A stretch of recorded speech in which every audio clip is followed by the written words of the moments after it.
Welcome back to the channel. This is Chris Morrison, continuing our Learning Greek by reading the Greek New Testament series here in Lesson 5, looking at John chapter 1, verses 10 through 13. As always, if you have not already seen and familiarized yourself with the previous videos, Lessons 1 through 4, I'd strongly encourage you to do that. But either way, let's go ahead and continue on. And let's look at the text, John verses 1, 10 through 13. As always, I'm going to read it to you, give you some sort of idea of it sounds something like this, help train your ear just a little bit. Should sound something like this. En to cosmo ein, kai hakosmos di autou egenata, kai hakosmos auton uk egno. Eis ta idia elthen, kai hoi idioi auton u perelabon. Hasoi de elaban auton edokin autois exousion technetheu genestai. Tois pistiusen eis ta anima autou, hoi uk ex haimaton, ude ek thelematas sarkas, ude ek thelematas andros, alekthu egenethesan. And with that mouthful out of the way, you, I'm sure, recognize a lot of those words you've seen many times, and there's a lot of words that you may not recognize. So let's quickly look through the vocabulary. It's going to seem like quite a bit, but again, this is a text you should be familiar with, and some of the words here are just not terribly difficult words. So I think you won't have much of a problem picking these up. As always, get your flashcards out. By the way, quick plug for this lesson and next. These are the last couple lessons. I am going to provide you, check the link in the description below, with a vocabulary list of all the words that we've already learned. And so that plus this will help you out. But I do want to encourage you again, as well as the next lesson, make sure you're making flashcards so that you can keep up to date on these words. So going through these, haimaton is the idea of this is a genitive noun meaning of blood. Andros, a genitive noun meaning of man. Autois and auton, these are from autos. You've seen this already before. It's your pronoun. Autois, dative meaning to them. Auton, an accusative meaning him. Genestai is an aorist infinitive. We'll say something about infinitives later. It means in this case to become. De is a conjunction meaning something like but or yet. We'll say more about the conjunctions later. Egenethesan is an aorist verb meaning they were born. Egno is an aorist verb meaning he, she, or it knew. Edokin is an aorist verb meaning he, she, or it gave. Ek, or also ex, is the same word you see in your text, is a preposition meaning from, by, or out of. Elabon is an aorist meaning he, she, or it received. Exousion is an accusative noun meaning authority or power or right or something like that. Thelematos is a genitive noun meaning of the will. Theu is a genitive noun meaning something like of God or gods. Idia meaning is accusative meaning his own, and idioi is a nominative meaning again his own. Cosmos, you've seen this word before, a different form. Cosmos is the nominative form meaning world, and cosmo is the dative form meaning world also. Hoi in this case is a nominative from the word hos. Hos is a relative pronoun, means something like which, in this case which. Notice the beginning of the next one, the hasoi, the has at the beginning also. In this case, nominative means as many as. Uk, you've seen the particle u before. Just add, sometimes you add the kappa on the end to help pronunciation. Uk is a particle just meaning not. Perelabon is an aorist meaning received. Notice how similar it is to elabon, simply received, which should remind you of katelabon from a previous lesson. Also, something like that was the one that meant, something like did not comprehend or understand, that same idea of receiving. So perelabon, aorist meaning received. Pistiusen is a participle meaning believing. We will talk about participles a bit later on. Sarkos is a genitive meaning of the flesh. Ta is an accusative version of the direct object. Tekna is a nominative noun meaning children or sons. Tois and to, both dative versions of the direct object. So these words, plus the words that you've already learned, should get you to the point that you can provide a wooden translation of John 1, 10 through 13, get an idea of what's in the text. Let's go ahead and do that together now. Should sound something like this. In the world he was, and the world through him was made, and the world him it did not know. Unto his own he came, and his own him they did not receive. Yet as many as received him, he gave to them the authority or right or power to become children of God. to those believing on his name, not those of blood or those of the will of the flesh or those of the will of man, but those of God being born. Okay, so I think that's enough to get a good idea of what's in the text. Just there, you should have a pretty good idea of what's in the text. Pretty straightforward. Right now, let's get into some of those grammatical issues so we can smooth this out just a bit. First thing, I want to talk a bit about prepositions. We've talked about prepositions before. Clearly, they're very important. In this case, the prepositions we have are in, dia, ace, and ek or ex. I want you to notice there's a general rule when it comes to prepositions, which is this. It is the meaning of the preposition that determines which case we use. Let me put that a different way. You can look at the case of the noun to determine the meaning of the preposition. Look at the case of the noun to determine the meaning of the preposition. That's important because there are some prepositions that will mean different things based on the case of the noun that they modify. So, for example, take this word dia autu with the alpha drops just for pronunciation dia autu. Now, notice we have here a dia plus a genitive. When you have a dia and a genitive, it's going to mean something like through or by as an agency. So if I said dia autu, through him or by him, he's the one that I did it by through his power. On the other hand, suppose rather than dia autu, I made autu the accusative, which we've seen before as auton. Auton is the accusative. So it was dia auton. Well, now the dia is going to be an accusative preposition. And here it would mean something like because of or for the sake of. It was because of him or for his sake. And clearly because of him is a very different idea, or at least meaningfully different than through him or by him. So you need to know something about the different possible meanings of prepositions be aware that these prepositions may mean different things based on their particular case. I will introduce you those possible meanings as we go, and then we'll do more lessons on that as we get deeper into prepositions. Now, sometimes it's easier because you have words like ace. This preposition only uses the accusative all the time. So you said that's easy. Well, it just means two. Well, once again, it's going to be complicated because the word ace, even though it's only accusative, it only takes an accusative, can mean a broad range of things. So in this case, for example, it can mean within or in or unto or for, until, upon, because, for the purpose of, for all sorts of things that the word ace can mean. And so how do you know which one it means?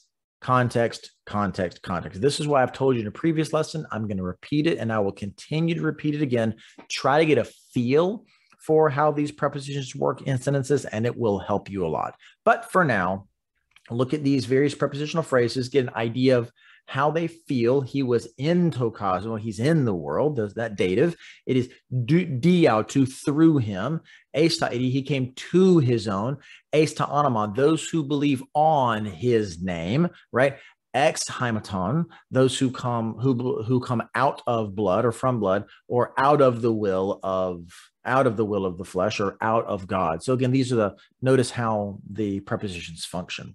Next, let's look at conjunctions. You know the big three, kai, de, and Allah. Now, normally, first-year Greek students are told that kai means and, de means but, and Allah means it's a strong but, a strong disjunction. For reasons that we'll see as we go through this text, that's not actually that proper. In fact, in this very text, you're going to find that kai sometimes means but, and it's a contrastive idea. So if sometimes it means and sometimes it means but, then it clearly doesn't mean kai is not the word for and. In fact, what kai does, and this is second, third year stuff, so good for you for learning it now. In fact, what kai does is it takes two ideas of equal importance and combines them together. And then the context decides if they are combined in terms of comparing and contrasting, or if they're comparing, or if instead they're in contrast with a but. De takes ideas that may or may not be of equal value, but it's going to move the story forward. And we're going to see that again in the text. And then Allah is going to a strong disjunction, take the text in a different direction, correct a mindset. So it could be a strong but, or it could even be a strong indeed. Next, let's look at the genitive. use. We've looked at some nominative. We've looked at some accusative. Now look at the genitive. Notice here these first two uses of the genitive, theou and autou, that omicron upsilon ending. Here we have a standard use. When it modifies its noun, the primary normal use is to show a possession of relationship. So tekna theou, children of God, or onoma autou, his name. But that's not always what the genitive does. Go back to our discussion of prepositions. Sometimes the genitive tells us something about the preposition itself. So ex hematon and ek thelematos sarkos. And both of these words, I should have thelematos also, are in the genitive. Even though it's not an omicron upsilon, that os ending can be a genitive ending. We'll talk about that. It's called a third declension. We'll talk about that later on. But just know for now, sarkos, thelematos, these are genitives. And again, what they're doing is we're coming out of ek or ex, okay? And then this last one, ek theou, which kind of raises an interesting question. We'll see later on. Is ek theou, is this simply implying thelematos so that it's ek? So we have here ex hematon, ex thelematos sarkos, ek thelematos andros, and then ek theou. Is it implying ek thelematos theou, or is it ek theou? That's not a big deal. Well, it might be, because out of the will of God might be a little different than from God. And so we'll see potentially how that might matter a bit later on. So again, notice your genitives and what they are actually doing. We had an infinitive earlier, genestai. We've not seen infinitives before, but they're very easy to spot. Notice this alpha iota ending. You'll see this again later on. So just notice that they're super easy to spot. They have a lot of uses. I'll introduce you to them as we come across them. For now, just translate them as to plus the base noun. So here it would just be to become, the base verb, I'm sorry. So just to become. So to become children of God. And when you stick to become or to whatever the verb is, it tends to work really, really well in translation.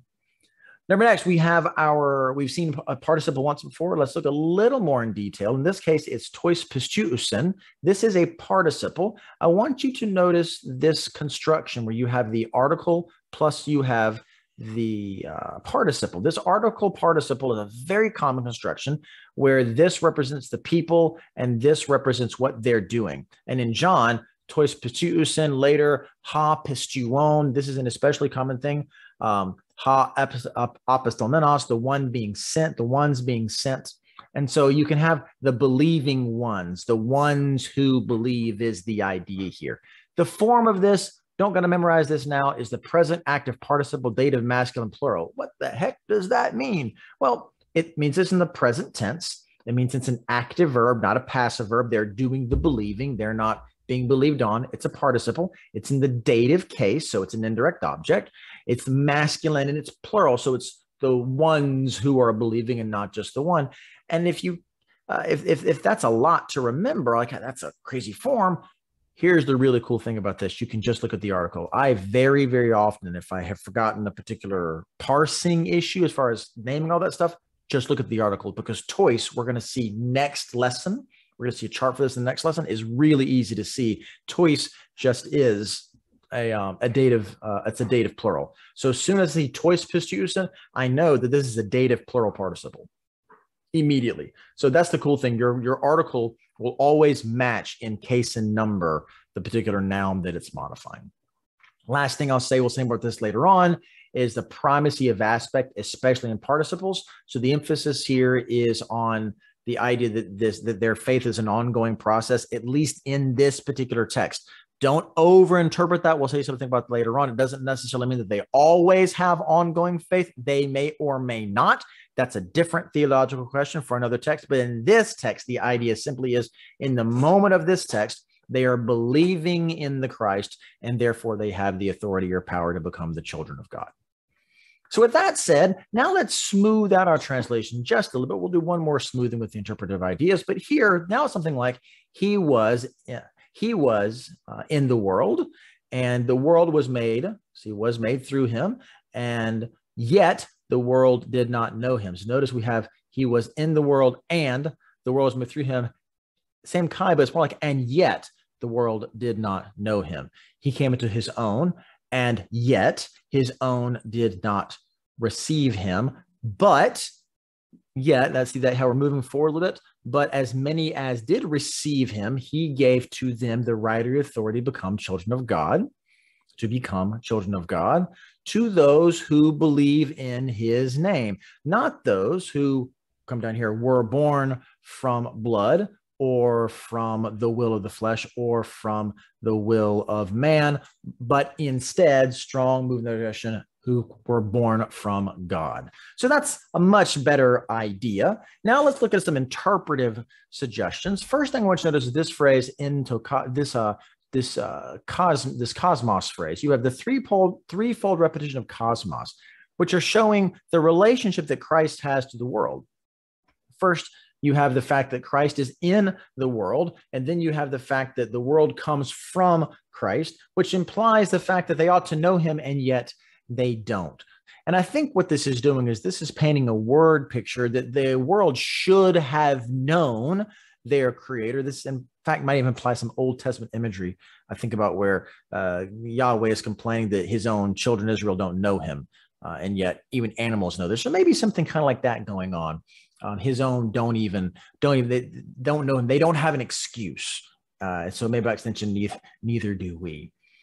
Next, we have a lot of contrasts in the Gospel of John, in Greek a lot, but in the Gospel of John, John loves contrasts. So notice this idioi phrase. We've seen this already before, where he'll take similar sounds and similar words, repeat them. We do this a lot in English so much, but he comes to his own. And why are they his own? Because he created them, verses 1-3. And yet notice he comes Elphin to ta idia, his own, and yet his own ho idioi u perelabon. So he comes to them, they don't receive him. Instead, but yet there are some, but yet there are some, the ones who do, as many as receive him, he gives them something. So the other thing I want to say is notice the relation between elabon and parelabon. So this is an interpretive suggestion, less grammatical exactly. There's some debate here, to be fully honest. But I tend to think, that, as many others do, that parelabon is stronger than simply elabon. Remember in the earlier lesson, we found that katelabon, the idea built on the idea of receiving, and yet you added kata to it and it became a stronger, it was overcoming or understanding or comprehending. I think the same thing is true here. Paralabon, you strengthen receiving with this para so that now it becomes being with or being associated with. And very often in the Greek New Testament, paralabon is used for association. So it looks like to me is that he comes to his own, they should be, they're his, right? And yet they won't associate with him. They won't claim him as their own.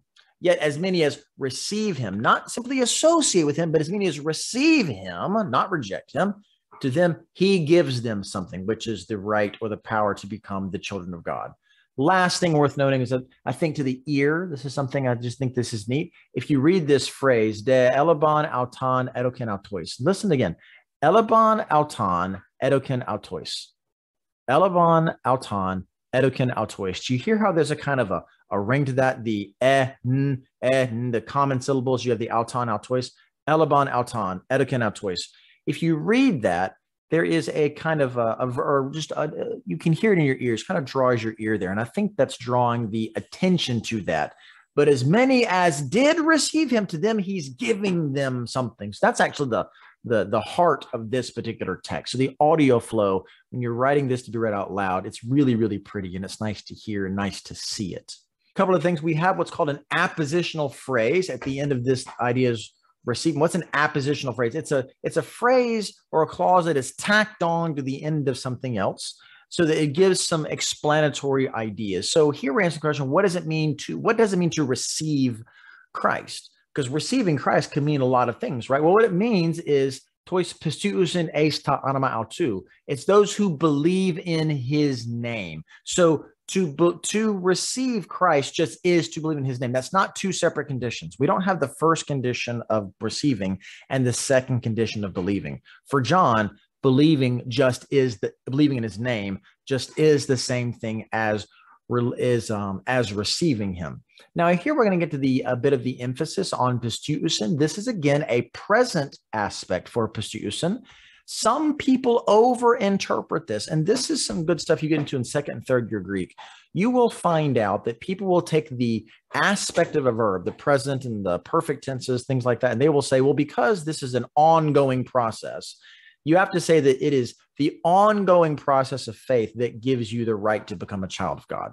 Now, let's set aside whether that's true or not. That's entirely up for debate whether or not ongoing faith is necessary. What I want you to see is the grammar here does not require us to say that. All the present aspect means is when you look at this text, those who are in that moment, in the process, they are in having faith in Christ's name. They, in fact, in that moment have the power to become children of God. Whether they do or don't have that power, if and when they lose that faith, is a separate question that this text does not actually address. Now, you can make logical arguments based on that. You can do deductions based on that. You can pull other texts in, but I don't want you to overinterpret the present text to present tense to mean that, therefore, this is necessary, that ongoing faith is required. It might be, but that's a theological question this does not answer. Here's what it does mean. If you are in a state where you presently believe, if you pistuusin eis ta anima autou, if you believe, are believing in Jesus, then in that very moment, you have the right or the power or the authority to become the child of God. And then last, I'm going to point out, and again, by the way, once again, it'll take time to get you the feel for this aspect, but really try to feel what verbs are doing, not just their tense, not just their time. Believing in Jesus here is believing in his name. So what does it mean to believe in his name? His name probably has something to do with his mission, his identity, who he is. Notice, by the way, the name Jesus has not been mentioned yet. So it's not, his name isn't Jesus. His name is who or what he is, who or what he does. So to believe in his name has something to do with his identity. And so I think Jesus is the Christ says quite a bit about who and what he is and what he is doing. So I think that's, and that maybe, I encourage you to check out John chapter 20, verses 30 and 31 to see if you see a connection there. Two more interpretive suggestions to start to wrap up. I have a theological observation for you. Again, sticking with the same idea of receiving Christ, you get the exousion teknotheu genesthai. So you have the right or the authority or power to become a child of God. Notice it does not say that they're immediately made children of God. Rather, they're given the authority or right or power to become a child of God. So this raises a question, and this is the beauty of studying the text itself. Does John assume that all believers are in fact made God's children, or does he say that they have the right to become God's children? And if you answer in the second, they have the right to become God's children, the power to become God's children, then how might that affect your theology in any number of ways? I'm not telling you my view on this. I'm just raising the idea here for you to say, oh, this, maybe we should stick closer to the text. One of the things we tend to do when we interpret and translate the Bible is we tend to take our theology and we will smooth out words and ideas or phrases or choose particular translations based on our pre-existing theology. I want to encourage you to let your textual observations drive your theology rather than vice versa. I'm not saying that everyone who believes in Jesus is not a child of God, a teknotheu, but I'm just pointing out that it does not say that everyone who receives him is made a child of God. What it actually says is they are given the right or the power or the authority to become a child of God. Does it actually going to happen or not is a theological question for another text. And then this would raise one more bit of theology we'll finish on. Look at this tois pistusin, the ones who believe are hoi, the ones who are born, have been born. So how have they been born? Notice the contrast once again. They've been born not by blood, not by the will of the flesh, not by the will of man, but instead they've been born from or by God. Are they born from the will of God, which might imply more of a Calvinistic idea when we're thinking about election, or are they born directly from God, or they come from him rather than coming from my flesh or from my blood? I come from God, born from above kind of idea, right? Now, born from above idea might require us to think about election in a Calvinistic sense, but it also might not. The theology does come into play. I will tell you my view here. I think as good as Calvinism and election might or might not be as a broader theology, I think that the second view is at least a little closer to the text. If it had wanted to say, if John had wanted to say they were born ek thelematos theou, he could have said that, but instead he has this pretty little chiasm I drew out here earlier. So come back to way back here. We have the ex hymaton, and then you have the tooth lematos and ek theou. So these are parallel to each other. So it seems to me that we have this parallel idea where rather than being by blood, rather than from blood, we are from God. Nice idea, I think.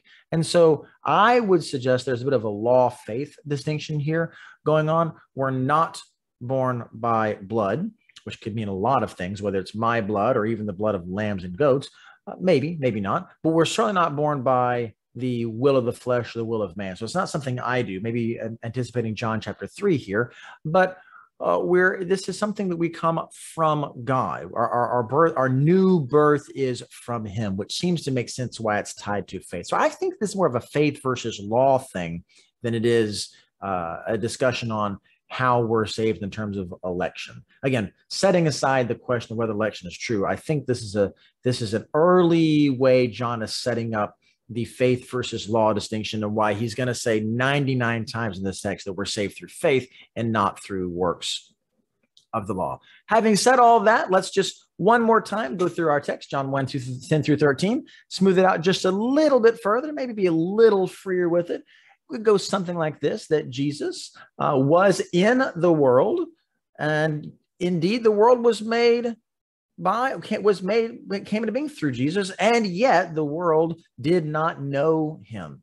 He came unto his own, that would be the Jewish people as well as the world itself. He came into his own, and yet they did not associate with him. They rejected him. But as many as who did receive him, that is, to those who believed in his name, who he was in his mission, to those he gave the right or the authority or power to become the children of God. Not to those who were born of blood, or those who were born by the will of the flesh, or born by the will of man, but instead were born of God.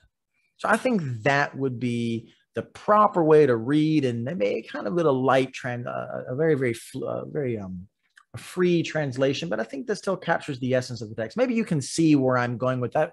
And if you don't agree, then you can see the text there for yourself. So that's going to do it for John 1, 10 through 13. Join us next time in lesson 6 for 14. We will look at a couple of charts. We'll really get into your articles and your pronouns a little bit, which will help you a ton. Until I see you again, may God richly bless you.